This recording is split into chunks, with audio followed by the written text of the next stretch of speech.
Do you think you know exactly how much you can afford in Knoxville, Tennessee? Well, whether you're earning $60,000 or $250,000, there's more to it than just the salary.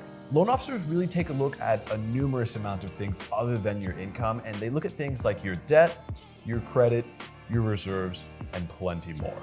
In today's video, we are going to break down how much you can afford at the different income levels here in Knoxville. Plus, what loan officers are looking for behind the scenes. From down payments to DTI ratios, this is your complete buying power breakdown.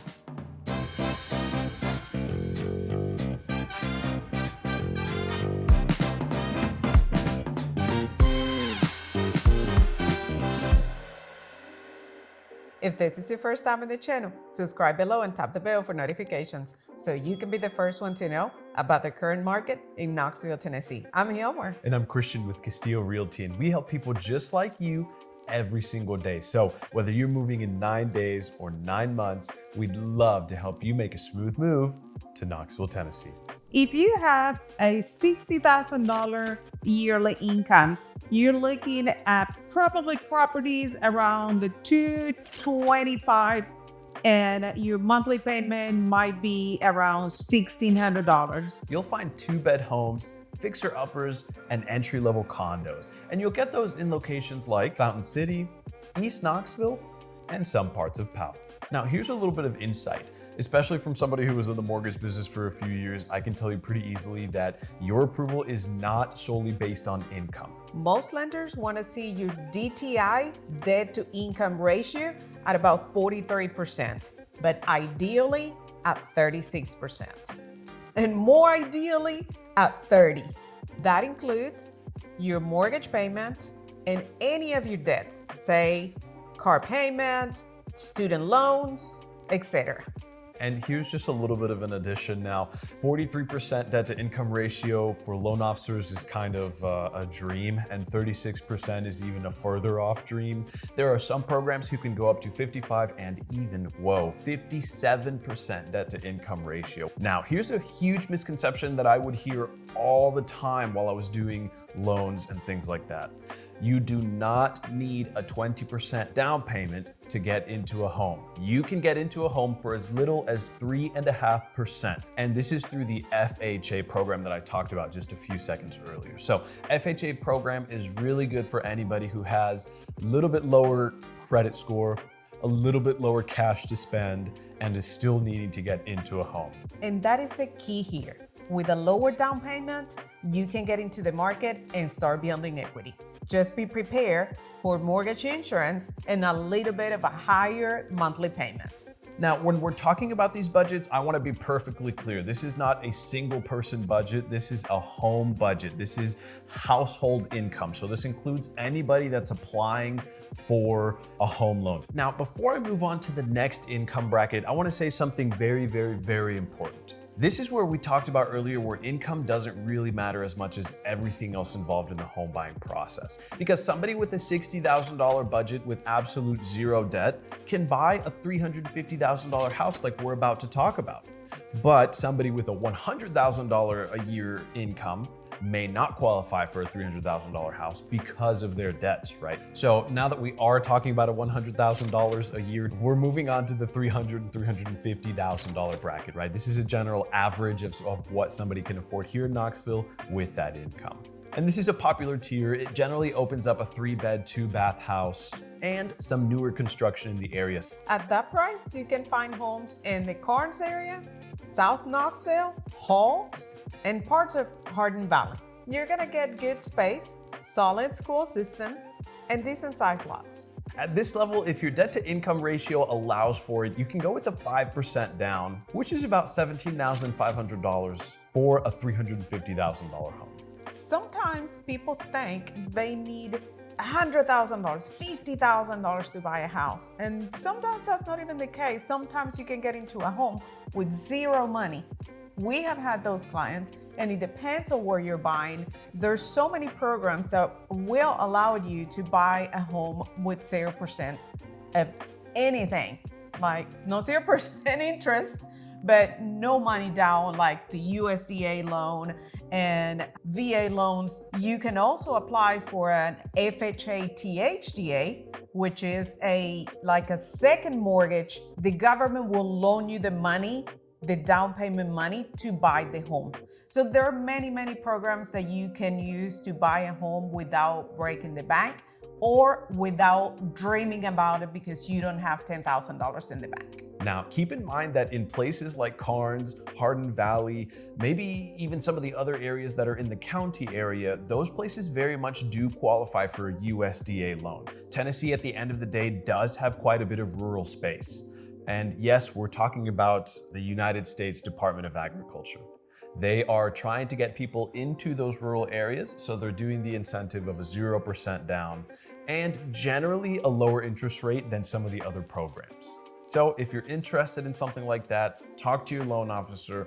We can connect you to a loan officer who, I will just be honest, the work they do is intense and heavy on first-time homebuyers and rural area locations. So we have an expert team behind us who can help you get everything you need.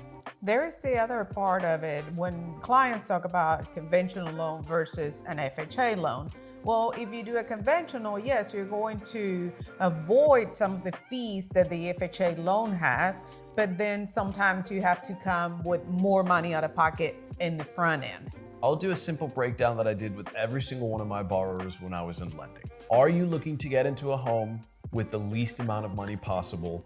Or are you wanting to get into a home if you have a little bit of money saved up to put you into a quote unquote better situation? Now, the reason I say better is because at the end of the day, you're still getting into a home and you're still building equity. So any situation that you get involved in with purchasing a home is a good one. But of course, there are advantages in one way, shape, or form. But do not, once again, I will say this, do not think you need a 20% down to get into a house. Please. Not true, not real, and we'll help you discuss that, or just keep watching this video. If you're liking everything you're listening to so far, please make sure to like, subscribe, tap that bell for notifications, and go down below to our description. Check out our one-on-one Zoom meeting. We'd love to have a conversation with you and try to get you into a home as best as we can. Let's talk about $150,000 a year. That will give you a price range of $450,000 to $500,000. That can look like a 4-bedroom house, maybe a finished basement, new construction around Hardin Valley, Maryville, and some parts in West Knox. Now that we're getting into the higher bracket of income, I think it's significantly important that I do mention loan officers at this point are looking at credit a lot harder than they were in the previous brackets of income, if you will, right? They're looking for that 680 and above, because once you get into this higher bracket, those payments really matter a lot more and can be really heavily impactful on your income. You're putting 20% down. That is a $100,000 investment, but it removes your PMI. Which is fantastic, right? Because you get a lower monthly payment. But the reality of getting a lower interest rate because you put a higher down payment down is not true. And you generally do not have to put 20% down. That is a myth, that is not real. I don't know where that came from, but current day right now, most people can put 3.5% down, 5% down, or if they really want to, 10% down. And you keep the rest for furniture, upgrades, or anything else like that. Make sure that you don't go up in your DTI, your debt to income ratio, right? Your car payment, your student loans, credit cards, they'll eat into what the lenders think you can afford. And look at me, look at me when I tell you this. Do not buy a car in the middle of purchasing a home. Don't buy a car, don't get a credit card, don't apply for furniture. Do absolutely nothing financially while you are in the middle of a transaction. Please. Okay? Okay, let's move into that higher price range. Let's say you're making $250,000 a year. Well, this is gonna allow you to get anywhere between $800,000 to $900,000 of household purchasing power, if you will. And with places like this, we're looking at Fox Den, we're looking at Tellico Village, and we're looking at the Preserve. And if you're really lucky, we may be talking about some lakeside properties. At this price point, we're looking at a 3,000 plus square feet, nicer finishes, bonus rooms, maybe pools, and maybe a 3+ car garage. All right, let's talk about the loan officer side of this, right? Because this is very important. Generally, when we're looking at these price ranges, we kick into the jumbo loan status, which means it's a loan over $766,550 in Tennessee. Now, that changes annually, so don't hold me to that 100 million percent, but within these price ranges, we are generally getting a 10, 15, 20% down to get rid of that jumbo loan status. Because going from a jumbo to a conventional can maybe even be a 2% interest rate difference. Now remember, at this price point, lenders are going to be stricter. So they're going to require more credit, so a higher credit score. And most of the time at this price point, there's going to be a second appraisal needed. So 2 appraisals paid, over $1,000 just in there. And this is where having a great loan officer can really make a difference, because a loan officer who knows how to guide you through a jumbo loan is going to be really important, because there's a lot of tax strategies to go into and how to structure the deal specifically so you get put in the best situation possible when purchasing a home. So if you're looking for a great loan officer, please contact us. Our information is in the description box below. We have people who do incredible jobs from A to Z when it comes to lending. Now, going to the 500+ income a year will put you in an estimate budget of 1.7 to 2.5 million. At this price point, you are already in luxury lane. That means that you're going to be able to get something in Sequoia Hills, Chateau, Lions View, and Concord. Now, we do have a video of Sequoia Hills and that whole neighborhood tour. It's an awesome video with some really beautiful houses. Check it out. Now, this price range is where you can get A to Z on amenities, if you will, right? You got home theaters, you got home gyms, guest suites, smart houses, and lakefront views.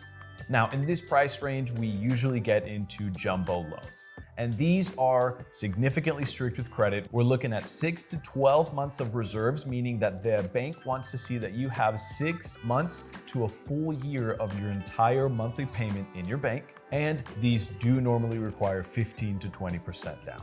Now, at this price point, you are probably a business owner, an independent contractor who gets a 1099 at the end of the year. So that means that your finances are not as clear as a W-2 at the end of the year. Your employer will not give you a detailed of your income through the year. So we go into what's called a non-QM mortgage, or a non-qualifying mortgage, right? This is the other side of the coin, because conventional, FHA, they're all backed by the government in some way, shape, or form, right? These non-QM are generally backed by specific banks or just private investors. So they're gonna be significantly more strict than anything else. All right, that was a lot of information, but if there's anything that you take away today, it's the fact that it's not all about the income. Getting pre-approved is not just about your price range. It's about understanding your options. Hopefully, all this information is helping you to feel more confident coming into the Knoxville market, especially when you know what loan officers are looking for. If you're looking for a custom home budget, if you're looking to know what you can qualify for in this Knoxville market, please reach out. We'd love to help you make a smart and smooth move to Knoxville, Tennessee. Don't forget to like, subscribe, tap the bell for notifications, leave us a comment below. We'll see you next time. And parts of Hardin Valley. And parts of Hardin Valley. And parts of Hardin Valley. And parts of Hardin Valley. And decent sized lots. And parts of Hardin Valley.